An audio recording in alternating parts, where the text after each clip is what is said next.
Saludo cordial amigos de TV Cúcuta, bienvenidos a Directo con Gabriel Angarita, siempre invitados que valen la pena y hoy con un precandidato presidencial favorito también según las últimas encuestas dentro del pacto histórico y a nivel general rumbo a la presidencia de la República. Saludo a nuestros televidentes en Facebook, en nuestras plataformas y a la gente de TikTok que ya iniciamos a saludar desde este momento. Señoras y señores, en TV Cúcuta, Gustavo Bolívar, precandidato presidencial de la República de Colombia. Gustavo, Bueno, bienvenido a TV muchísimas Cúcuta. gracias, muy amable por la invitación. ¿En qué momento Gustavo salta a la política después de ser un hombre exitoso en la televisión?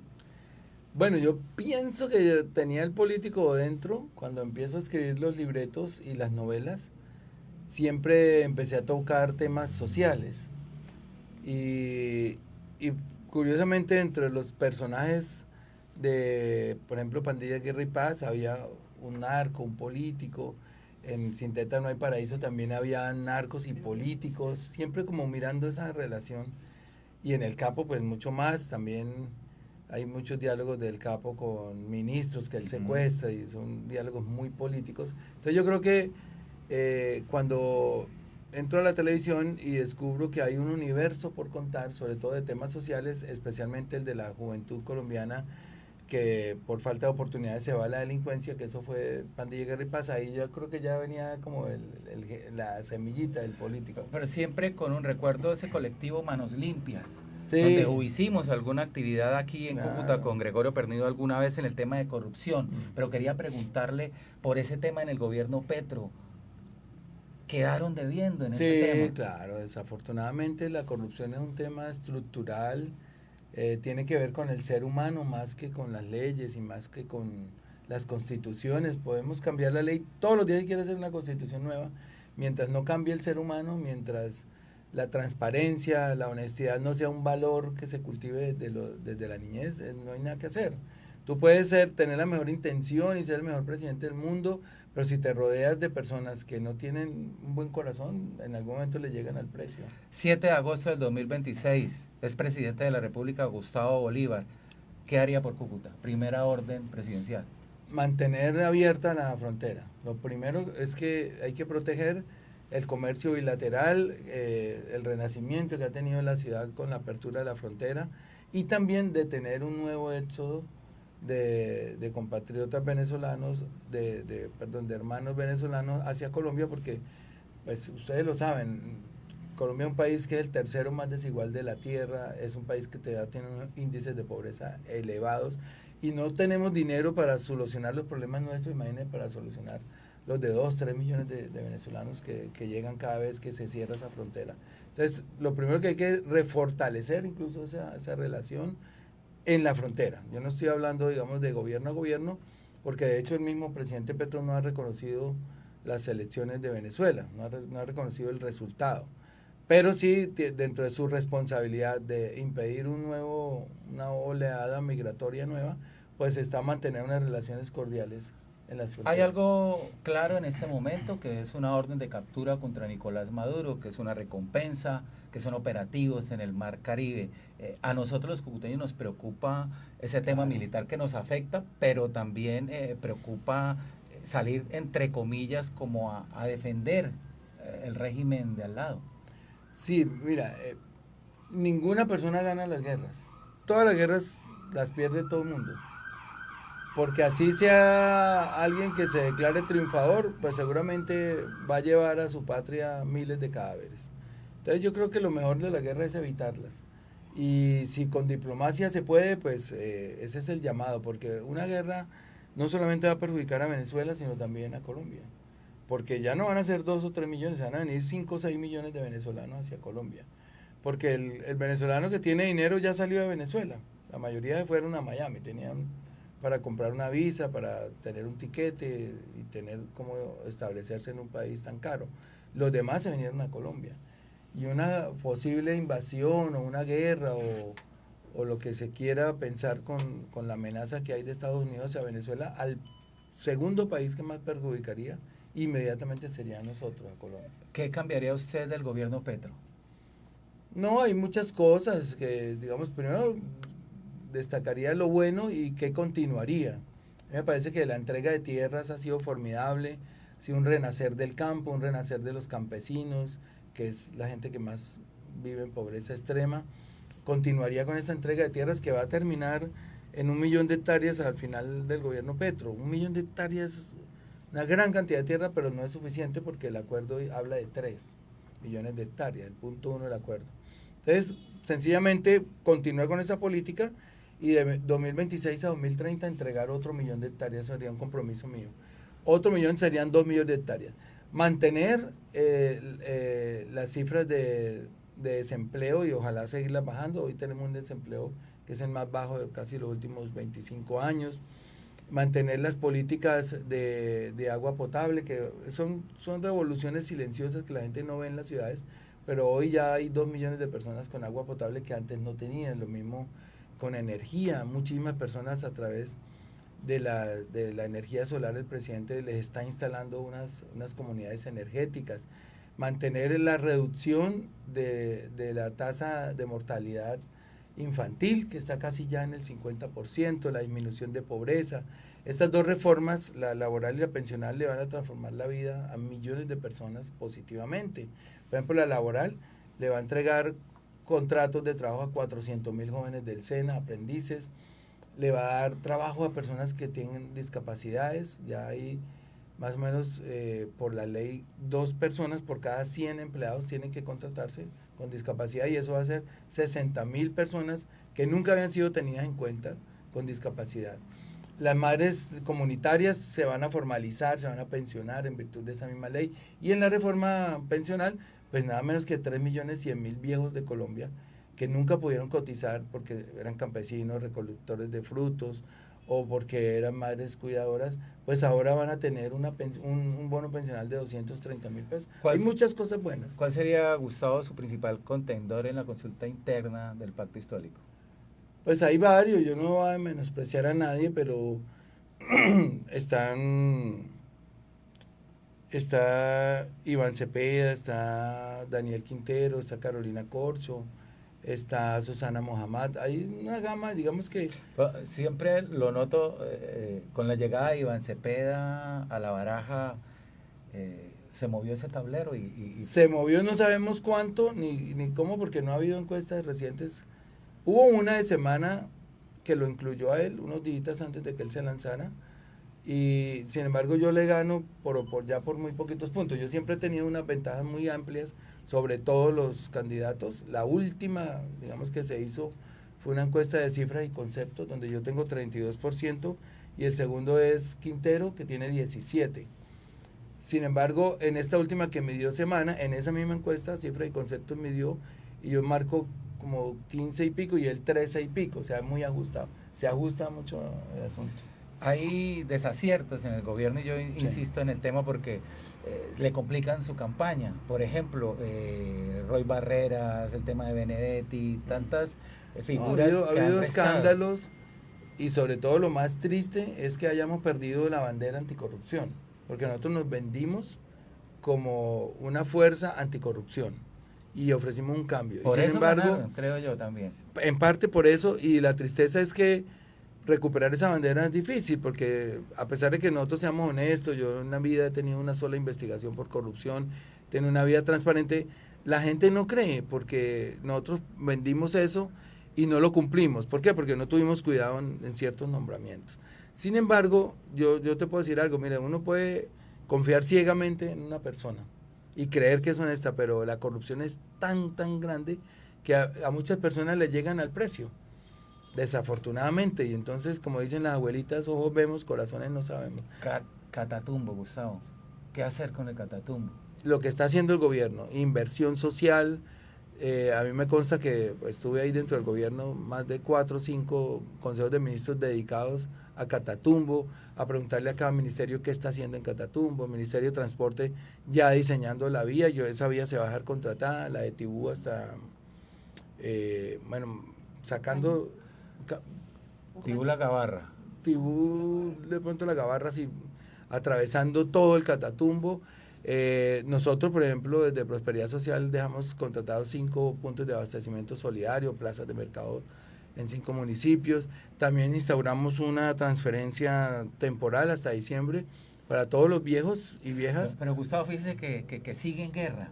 Y ahí voy al tema que quería llegar, que es el tema de los procesos de paz. ¿Usted continuaría con los procesos de paz, Sí. apostándole a esos procesos cuando los grupos no cumplen? Y uno mira un militante del clan del Golfo, por ejemplo. Un señor de esos no se va a poner a trabajar en una panadería. Por la paz hasta el último minuto de mi vida hay que trabajar. Si se fracasa, pues ya es otro tema, pero que uno lo intente es una obligación constitucional. Entonces yo sí quiero hacer un punto aquí específico. El tema de la paz no es un problema que se haya inventado Petro, eso viene de 70 años y la guerra contra las drogas viene hace 50 y nadie la ha ganado, ni siquiera Estados Unidos.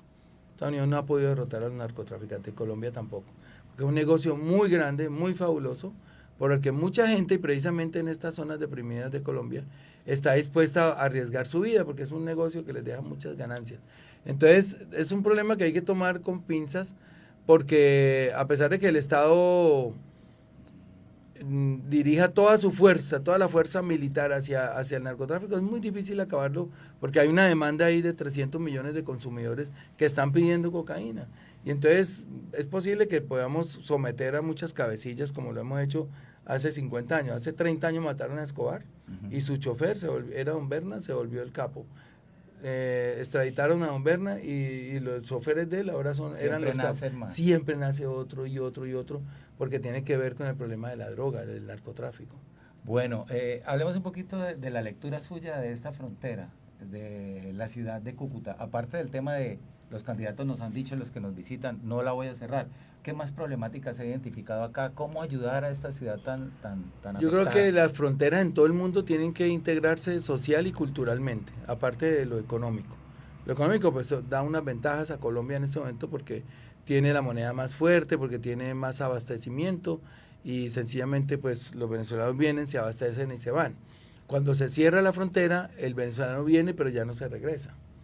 Y eso es un problema pues que ya ustedes lo han vivido, enorme. Pero sigue habiendo más retos, digamos, en lo social. Cúcuta tiene también problemas de violencia muy grandes que tienen que ver también con el narcotráfico. Y como les digo, nosotros tenemos que dirigir toda la atención del Estado es hacia los sectores que recluta el narcotráfico para poder que les disputemos ese reclutamiento. Y lo hicimos con un programa que se llama Jóvenes en Paz, pero mire todas las críticas que recibió. Dijeron, Petro les va a pagar a los jóvenes para que no maten. Ese fue lo único que le antojó decir de Jóvenes en Paz, pero es un programa robusto que le entrega $1 millón a los jóvenes para que estudien y para que hagan trabajo comunitario, y sin embargo lo tergiversaron, lo intentaron acabar ese programa, pero es la forma nuestra de disputarle a las bandas criminales el reclutamiento. Decirle, joven, es posible que el clan o un grupo guerrillero le pague 2 millones, nosotros le damos 1, pero no se mete en problemas y estudia y tiene el acompañamiento del Estado.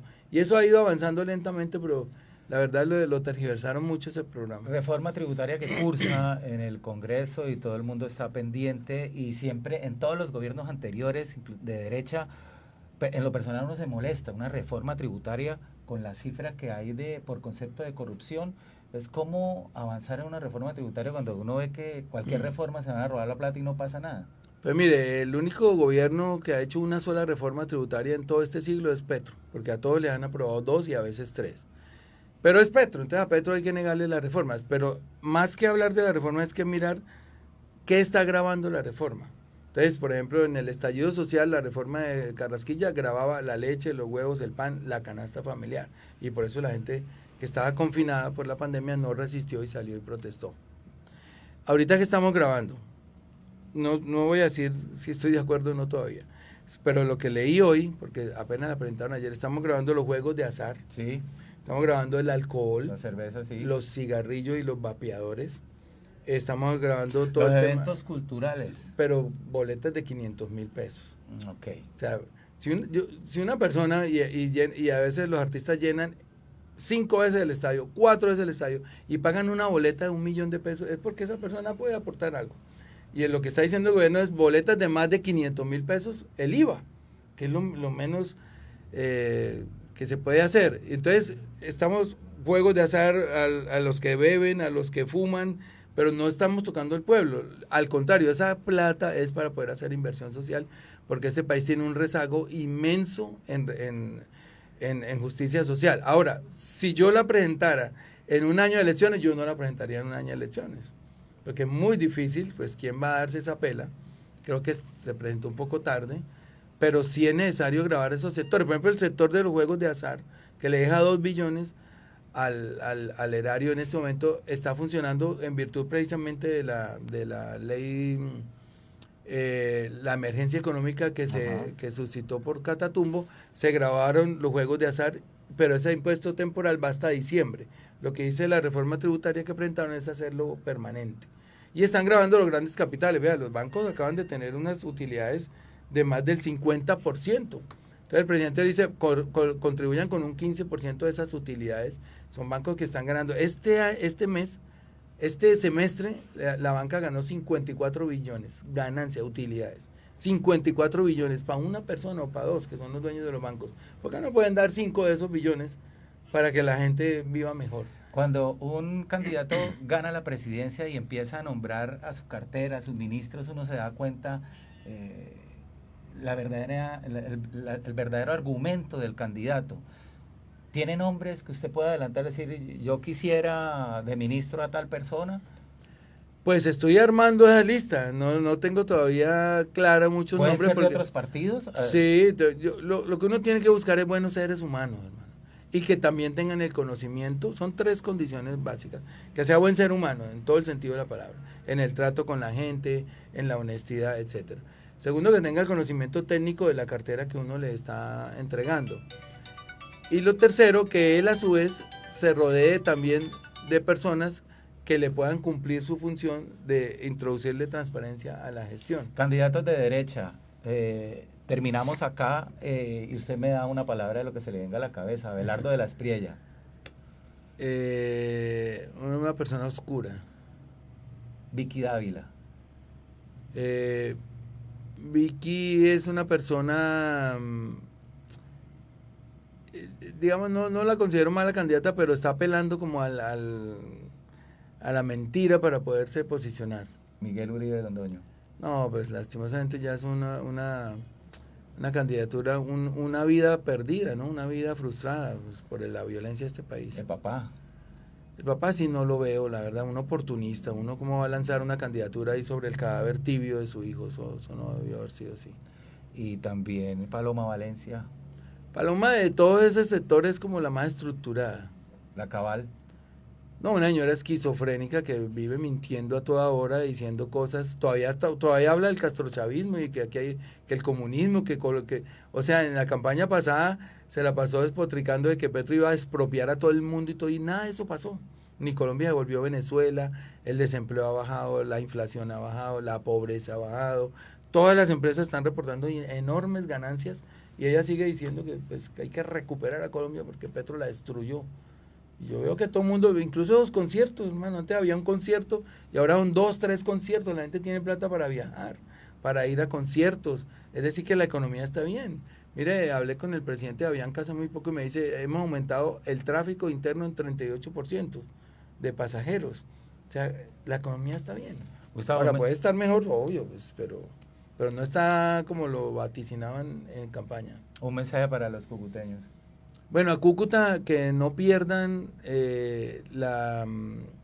las ventajas comparativas que da una frontera abierta, que luchen por eso, porque ya hay anuncios de otros candidatos que vienen a cerrar esto, pero es por un odio ideológico. Yo creo que el bienestar de la gente tiene que estar por encima de esas disputas ideológicas y políticas. A ustedes lo que les importa es que haya un buen comercio, que haya unas buenas relaciones, y ya lo ideológico pues no se puede trasladar a los problemas de la gente. Yo creo que tienen que defender una frontera abierta. Bueno, Gustavo Bolívar, invitado especial en directo con Gabriel Angarita. Nosotros se los presentamos, ustedes eligen. Buenos días. Gracias, Gabriel.